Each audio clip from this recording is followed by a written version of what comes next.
Good afternoon, everyone. Welcome to our latest one-to-one here in London, hot, sweaty London, and I'm joined by Richard Faulkner down in relatively cool, sweaty Hamble. Richard, how Yeah, are you? good, very good.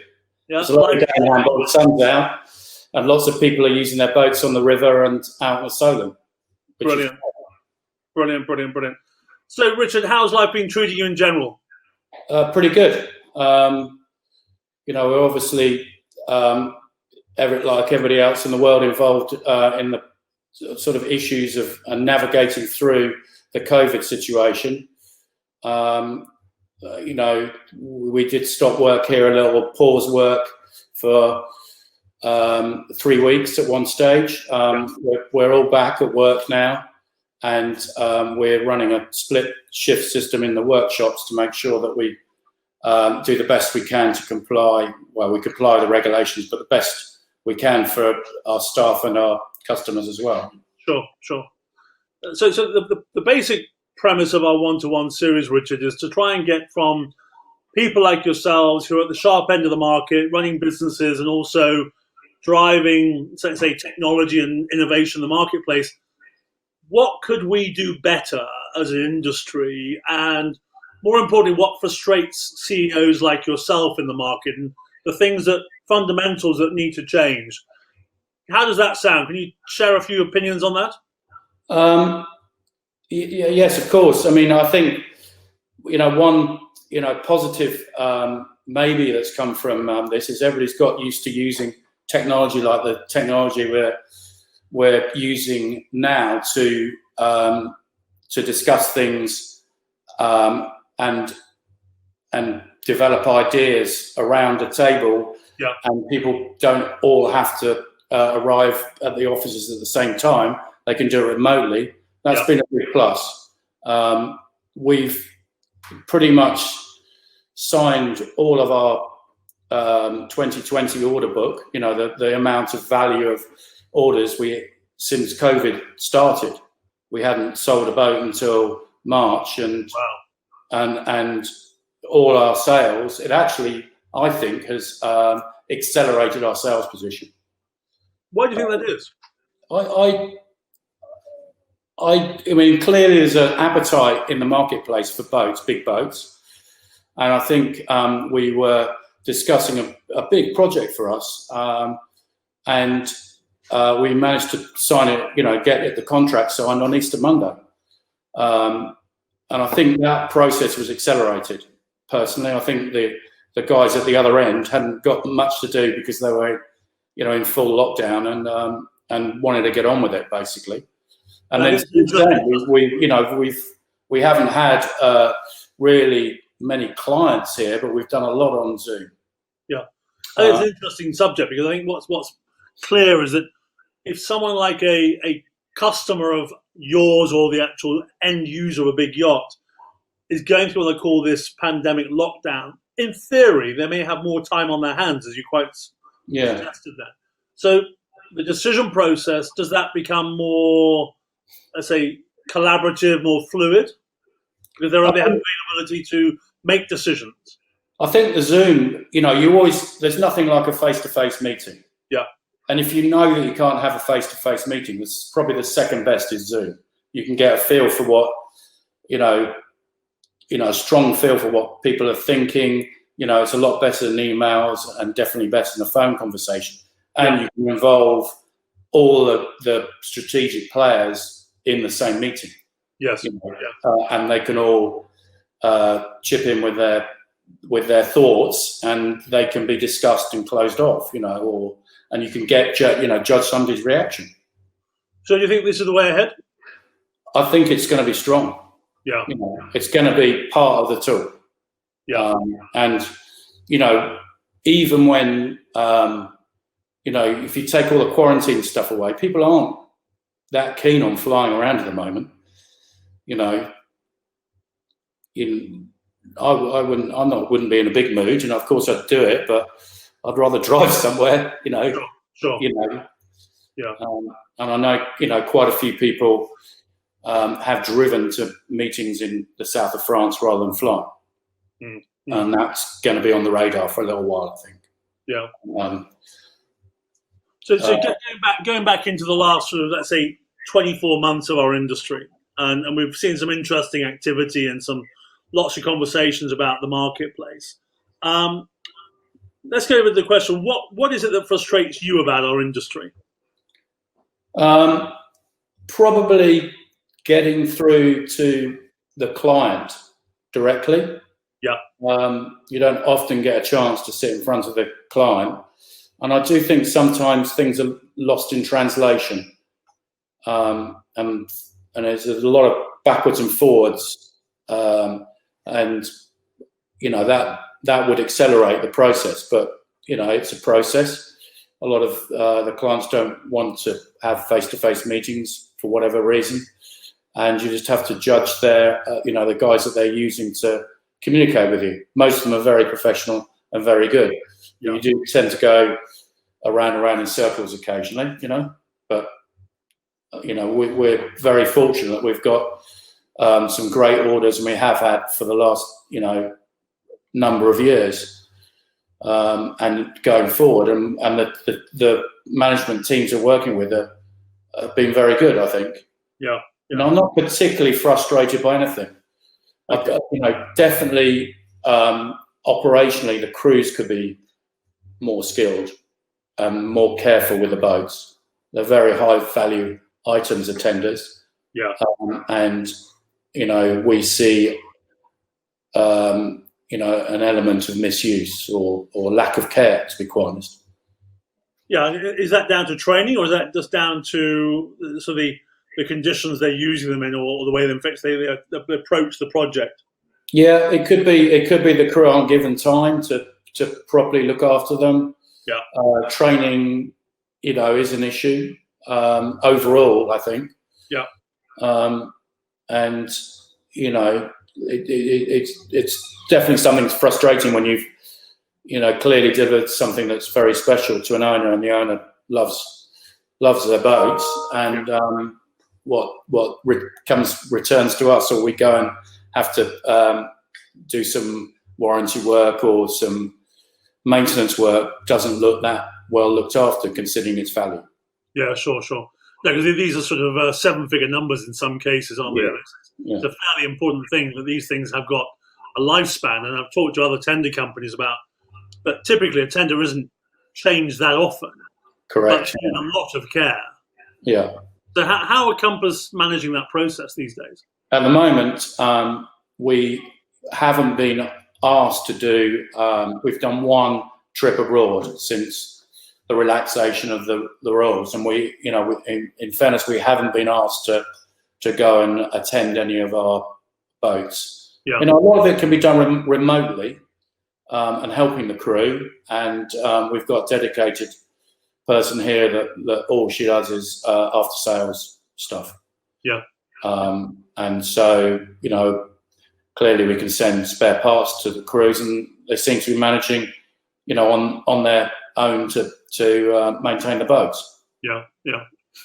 But in terms of the actual operation, in terms of lifting, delivering, and training those people who are handling the boats on board, what can we do better? Definitely involve the crew that are going to be using the boats at the handover process. Yeah. We very seldom see crew members here. We often see captains, but crew members, it would be better to see some crew members that are actually going to be driving the boats, and then we can do a proper run through with them. Sure. We don't seem to see that for whatever reason.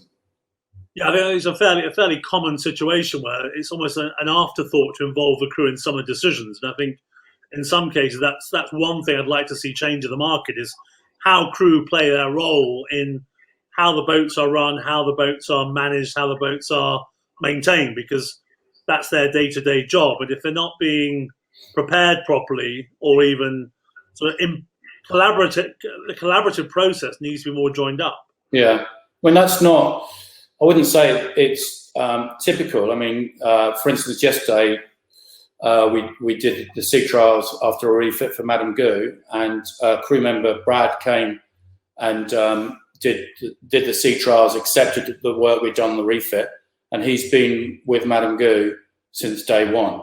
Right. He was there when we loaded that tender into the tender bay. He was standing in the tender bay with us. Yeah. And he knows that boat, inside out. So is that unique, or is that? I would say that's pretty unique. Yeah. There seems to be turnover of crew. Possibly they're all hired at the end, Yeah. And then we don't, and sometimes they've got to actually read the manual. The boat comes with a manual, and you'd be surprised that they don't sit and look at the manual. Yeah. So talking about the business going forward, you're very optimistic that the market's got some good energy and good dynamics to it, and orders are sort of, let's say, moving through the business. What's your long range expectation and forecast? I would like to keep our sales as they have been for the last couple of years, which is, bouncing around the 10 million a year. Yeah. And I don't see, we're going to get very close to that this year, I'm sure. And then next year on the radar, we're nearly halfway there. So we're not seeing a slow up, let's say. Good. And I think our marketplace is quite strong in the bespoke tenders for above 80-metre boats. That's kind of when we come into our own. We've done projects for smaller boats, 56 metres in the 60s, but I think our sort of target area is above 80 metres. Sure. 55, 80 metres. Yeah. And there seems to be, those boats are in the offing. They're being built, so we hope we've got a chance to put a very good proposal together, and which the client or the end user likes and wants to develop with us. Yeah. And how competitive has the market become in the last 5 years? It's always going to be competitive. I think in the UK we've got a couple of things on our side. We've got a very weak pound at the moment, which makes us look good value. Yeah. And also, a lot of the projects, designers, crew, project managers are UK based, or homes are here, even if they're not necessarily originally British nationals. Yeah. There seems to be a good base of the guys that work or run super yachts are UK based. Sure. So maybe that's helped us. Yeah, I think there's a definite UK centric network of people that are at the top end of the market, taking brokers, lawyers, designers, and like all the more expert, top of the range project teams have got a UK focus or have bases around the handle, etc. So I can see that becoming a key part of the process. But it's got a landscape of a lot more players have come into this limo space, haven't they? Yeah. They don't. We've delivered 50 tenders. Yeah. Since we started out building tenders, and I think I've worked. It's 10 or 11 of them are limos. Yeah. We've got 3 pretty big limos in build at the moment. 2 12.5 meters and 1 12. Yeah. And our next orders are contracted all have limos in the package. So, they're definitely a feature now. Definitely. Yeah, sure. Okay, in terms of the future of the market, what would you like to change, Richard? What are the things that you would like to say, if we can do this, I'm a happier CEO? Very good question. I haven't really thought about that. Very good question. I'd like to get more access to the end users. Yeah. Maybe make Monaco Yacht Show a bit more attractive to the end user clients, so they feel a bit more comfortable going there, so you can, actually meet them. Yeah. And talk through your ideas and what they particularly want to see. I think the styling, bringing the style of the mothership into a tender is fantastic, particularly as the boats get bigger or the congestion in the ports is more, so they don't, end up, the travel is going to be more. And the first thing that, the client sees, or his guest party, or the charter is the tender that's going to take them there. Yeah. And it's nice that it has a uniqueness and a signature attached to it of the mothership. I think that's good, So more of that really is excellent. Yeah. So going back to your earlier point and just what you said there, the typical client engagement is very arm's length at the moment, or? Yeah. Typically, yes. Okay. And that re-engagement with the end user would do what from your perspective? It would just let us understand what they want. Yeah. A lot more really, and what they're expecting, from it. What their hopes and dreams are of their tenders. Yeah. I mean, it's going to be difficult, but that's a point. Yeah. But in terms of what the customer gets at the moment and what they could get if they spent more time with you, what is the benefit? Is it just it's always right first time, or you'd be more efficient in the process? Probably more efficient in the process, to be quite honest. And I get the feeling that they get presented with a number of options, and if you haven't, judged what they want first off, you're discarded very quickly. Yeah. And it might be that you're just, at the wrong end of the stick, and you could be easily at the other end. It's that as simple as that, really. Well, I think it's a very common topic of conversation is how do we get owners more involved in processes like these decision-making protocols, because it's not the first time I've heard someone say that if the owner was more involved, he'd get what he wanted. And it's a very ridiculous thing to say, but that to me is one of the things that surely that extra half an hour or hour meeting would absolutely help everyone. It would reduce the number of meetings, reduce the number of time for a project, and potentially allow companies to win business more efficiently. I mean, go back to limo tenders. It's a classic. Do you want forward steering or aft steering or helm position? Yeah. As simple a question as that. Historically, we've always pushed to forward steering because we think it's a better use of space. Yeah. And also the guy driving is going to pay a bit more attention to the waves. Yes. But, owners sometimes have a very firm preference about aft steering, or aft helm station. So they may discard a lot of the material we send because it's not aft steering. Yeah. And they specifically want that, But why do they want it? In the cases we have, it's to get a little bit of seating up the front. And the guy who actually was the Dreamboat owner wanted aft steering because he wanted his grandchildren to be able to go outside, and he wanted the person who was driving the boat to see him at all times. Right. So they would sit up the front, look out over the front, and the guy driving the boat would be able to see them. Whereas if it was forward steering and they were in the back of the boat, he wouldn't be able to see them. Yeah. Okay. It's a very strong personal point he had, and it's quite a correct point. It's not silly, but but that could have been missed very easily. Sure. Interesting. Okay. And in terms of Compass and let's say the business model in terms of supply chain, shipyards, designers, anything there that needs to improve? What would be good is again going back to clients is the tender garages. Yeah. Definitely we end up compromising our boats because of the tender garage space. Yeah.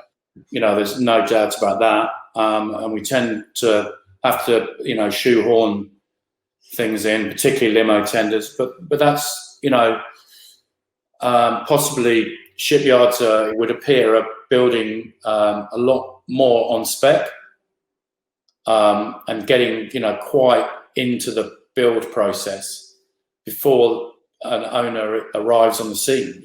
Yeah. And probably some of the shipyards should allow a bit more space, particularly. We've had solved an issue where the garage space was designed for 2 open tenders, and the client who bought the package, desperately wanted a limousine tender. So we've had to coin a phrase, sort of shoehorn one in, really. But that boat is compromised. He's very happy with it, and he understands. But we're talking about an 80-something metre boat, and I think the shipyard possibly should have considered enough garage space for a limo in that size of boat. It's going to be anchored off. But it's easier to shrink the box rather than expand the box. Yeah.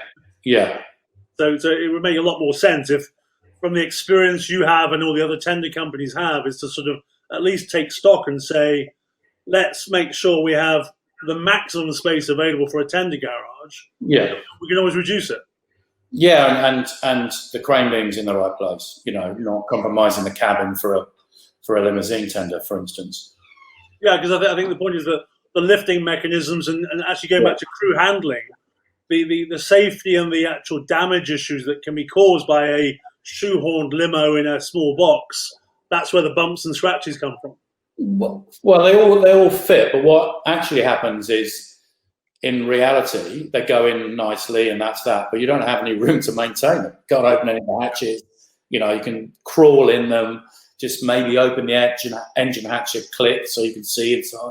You don't get the opportunity to in the downtime to look at the boats. You've got to launch them to look at them, and generally, they're probably alongside on seas where you can't open the tender garage unless the boat next door's not there, for instance. Yeah.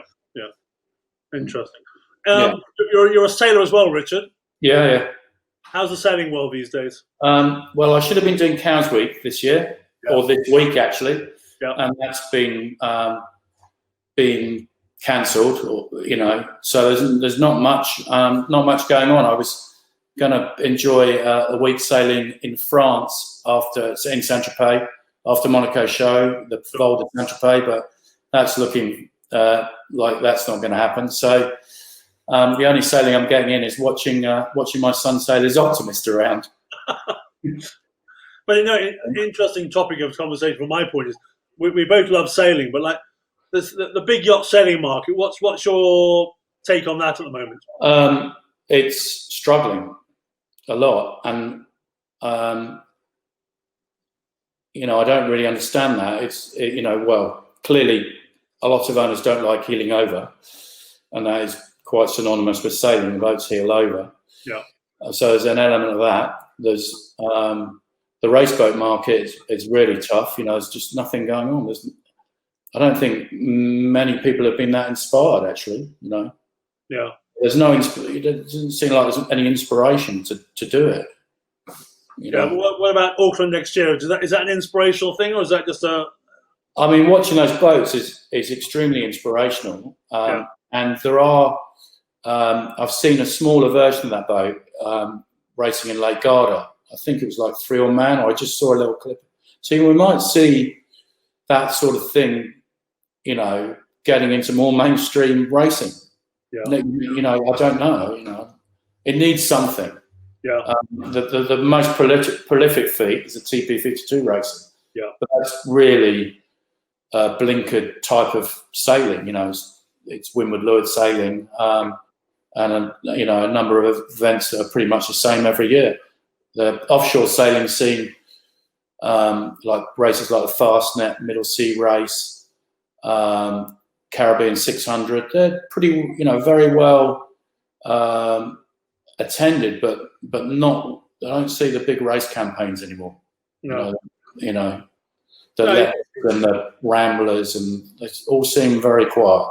And there doesn't seem to be the new owners coming into it. The older established owners are getting old and not doing it anymore, and there isn't any young blood behind them. That's what I'm seeing. Yeah. The imagination. It's a very strange marketplace, because if you take our super yacht sector with big sailboats, that's definitely fallen off a bit of a cliff in the last 10 years. And it's the one area of the market I think is so attractive if you enjoy and love that part of the world, but it's just become diminished returns. It's quite sad. I mean, the last big sort of groundbreaking sailing boat that was built was Nagoni, I think, wasn't it? That was, there's nothing being. Oh, the new boat Sea Owl looks pretty cool, doesn't it? Yeah. That's interesting, and we'd like to see a big catamaran, wouldn't we? Yeah. One of the big from Malcolm or something like that. Yeah, I saw Malcolm's design the other day. Yeah, no, we'd love to see one of those, wouldn't we? I think that's the point. I think we've got to stop almost pushing people in the direction of very, very high tech, big super yachts and build things that are really comfortable and really, really interesting, like that cat. Yeah. Because if you, as you say, the modern day owner may not like the healing idea, but at the same time, there are platforms you can build that actually can give you a very stable, enjoyable, and also sustainable approach. I'm intrigued by the sailboat market needs an invigoration. That's right. It needs to catch a certain group of owners' imagination, and it doesn't seem to be doing that for whatever reason. Yeah. And I don't know. Maybe build times, the sale and mast packages are very expensive. Yeah. Exactly. So we'll have our fingers crossed. Yeah. Same here. Again, and long range forecast. Happy. Very happy. Yeah. And in some ways, not being able to do a lot of things this year, it's you've had time to think, and also, I think, a lot of us don't mind a year off the Monaco Boat Show, to be quite honest, as long as we're lucky enough to have a good order book. But lots of things I will miss, but the same opportunities are out there. You just have to find them a different way. Yeah, I think that's the point. It is definitely a time for reflection and thinking, and also a chance to sort of say, okay, what works, what doesn't work, because you can start reviewing stuff and saying, okay, we did this last year, we haven't done it this year, maybe we don't need to do it. It starts to sort of reset the dial a bit. Yeah, definitely. Yeah, I mean, we've worked hard with Hillier and Hughes with our social media stuff. We've done some virtual boat show. We did that worked well. We had a massive increase in our web traffic. So I think there are platforms out there to meet the market. I mean, of course, you don't know who's looking at it, but it seemed good. Yeah, the things are changing. Changing. So what advice would you give to anyone in the market in the sort of the supply chain or the manufacturing sector these days? Look at different ways of interacting with your customers. Keep your staff happy, because they're the most important thing you have in any business, and keep on top of the stuff that you're having to purchase to make your product. Make sure you've got stocks in case, inevitably things are going to be slower. Just because if you're having things supplied from all over the world, for one thing, shipping and flying stuff around is getting tougher, and more expensive. Final question, Richard, is what's the future of power and let's say propulsion in the tender world? Yes, that's not. It's questions asked a lot, actually. So we've done a lot of research on this side of things. The battery solution doesn't seem to be there at the moment. The full electric. Simply because the tenders are used a lot, used all day, every day, and at the moment there isn't the range, sadly. And we'd love to do an electric boat. We've tried very hard at doing a hybrid solution. The issue with a hybrid solution is you end up with the diesel engine effectively. And then a drive with a leg or jets, and then you have a gearbox which allows you to transfer to electricity, and then you need batteries. So all of that costs a lot of money, and also it weighs a lot. So you're back to crane capacities and not meeting your crane capacities. So it's not there yet. We've been looking at high-speed charging, but that's mostly effective when you get to high voltage. Yes.